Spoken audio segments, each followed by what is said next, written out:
Hey guys, welcome back. I wasn't expecting this one.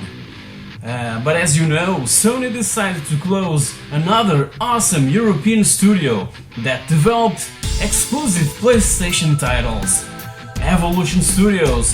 So, let's take a look at its origins and top moments.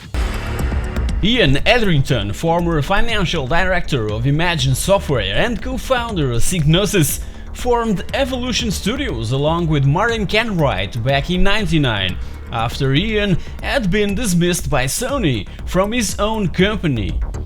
On the other hand, Martin started his career in 1986 as a freelance game designer and 2D, 3D artist. In that same year, he worked as a graphical artist on Strike Force Harrier for the Atari ST. He was soon hired by Rowan Software, a company best known as a publisher of flight simulators for the PC. So, Martin's first job at Rowan was, again, as a graphical artist on Falcon, a title that received in '89 the Golden Joystick Award for the best 16-bit simulation game, and also contemplated with the 8th position on the top 100 best video games from Amiga Power magazine, published in May of '91. Then, in 1989, founded DID and recruited several members from Rowan that went on developing specialized aircraft simulators that were mostly published by Ocean Software, like, for instance, F-29 Retaliator, Epic, TFX, Inferno, EF-2000, F-22 Air Dominance Fighter, and F-22 Total Air War.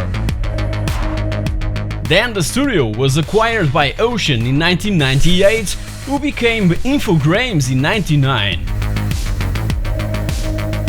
So, also in '99, and as said before, Kenwright moved out along with 6 other members to form Evolution Studios with former Psygnosis co-founder Ian Etherington.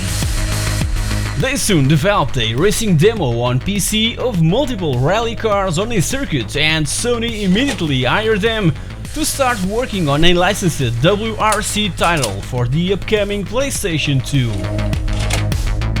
In 2001, a satellite office was created to develop exclusive games also for Sony, but this time around for their upcoming PlayStation Portable, Big Big Studios, which was originally put together by 4 former Codemasters employees with the Colin McRae and Toka franchises in their resumes. World Rally Championship was the first rally driving game to be officially licensed by the FIA. It features the 2001 season, complete with real events, teams and drivers, except for Colin McRae that, as you know, had its own game by then. So, in WRC, Colin appears as 4th driver. The game was placed on store shelves on November of 2001, and this was the only WRC game to also be available in the United States. All the other following sequels were exclusive to Europe and Japan. A year later, in November of 2002, WRC2 Extreme was released, and it featured a brand new physics engine that was possible with the help of real rally engineers. The tracks also had a boost in what reality is concerned, so satellite imagery and real 3D representation of terrains and surfaces were used, applying a DEM technique which allows to represent the Earth's surface with all objects included. Also, the engine noises were taken directly from real-life rally cars, and the developers even consulted a TV broadcaster for advice on how to create trustworthy and authentic replays. This time around, Colin McRae was replaced in-game by Francois Duval, and they didn't figure out on time how to cast the car shadows while crossing bridges. Another year passed and WRC3 was released in November 21st of 2003 to be more precise. In this year's season, Colin McRae signed for Citroën and in-game he was not replaced, so Team Citroën total had only 2 drivers, Sebastian Loeb and Carlos Sainz. What a dream team! 60 days prior to it, Colin McRae Rally 4 from Codemasters was also made available for the PlayStation 2 and Xbox, and on Sony's console. It was seriously challenged by Evolution Studios' third WRC installment that featured, this time around, car shadows while crossing bridges.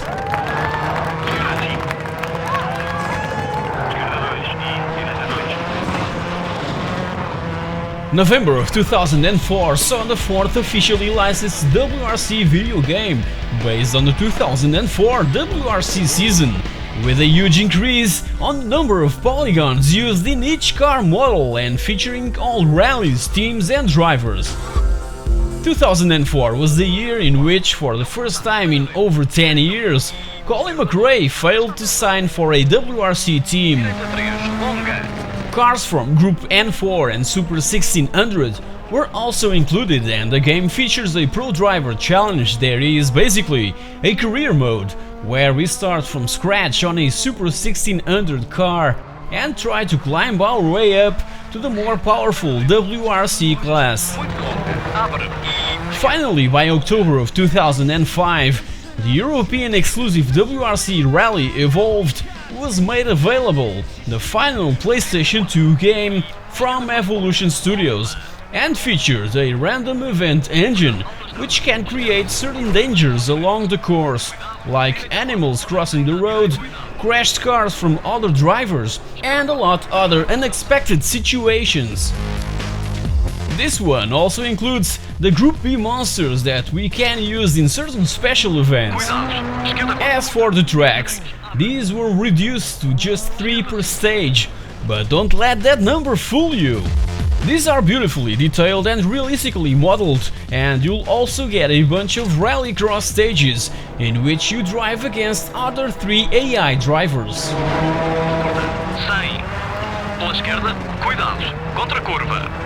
2005 also saw the birth of Pursuit Force for the brand new PSP, developed by Evolution's satellite office Big Big Studios, an amazing action game that was praised all over the press and considered one of the best games ever created for that handheld. By that time, Evolution Studios was already preparing their launch title for the PlayStation 3. Announced in that same year at E3 with an amazing pre-rendered trailer, MotorStorm built a huge hype among off-road fans. Track deformation was something that really grabbed players' attention, and Monument Valley is simply gorgeous. Despite that, single-player mode tends to be quite boring after a few races, and it lacks offline multiplayer.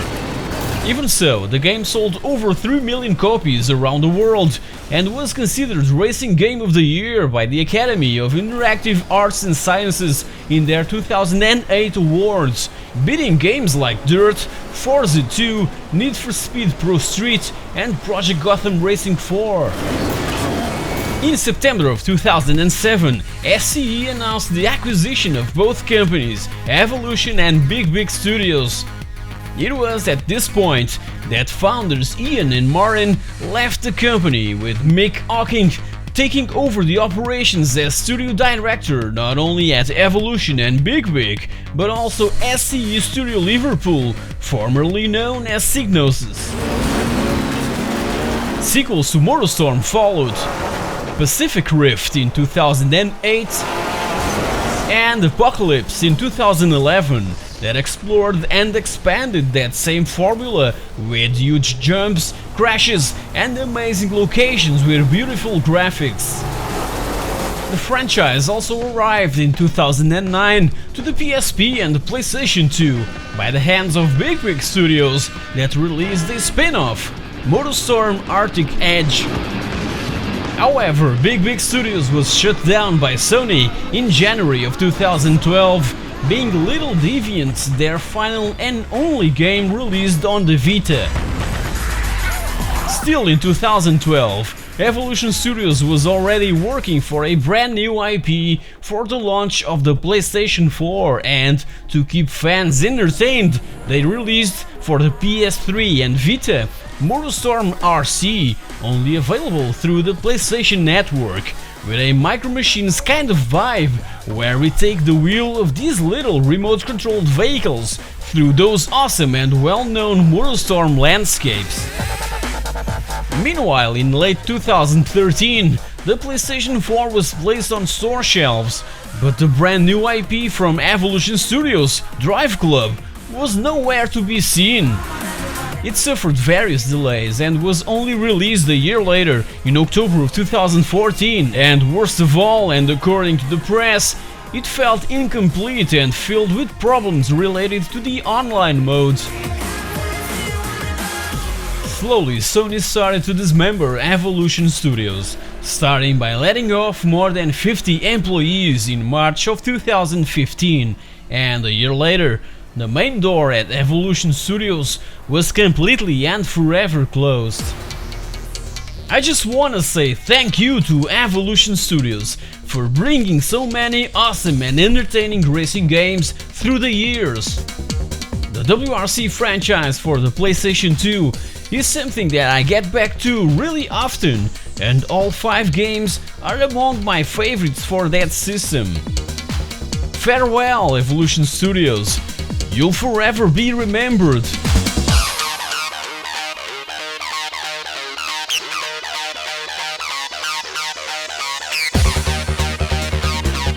So guys, hope you've enjoyed this episode of the PixelThing. Please take a look at my other videos available on my channel, and here's a couple that might be of interest to you. My personal top 10 PlayStation 2 games, and a look back at the complete history of Psygnosis, another amazing European studio that Sony closed down back in 2012. Thank you very much for watching, and I'll see you all next week.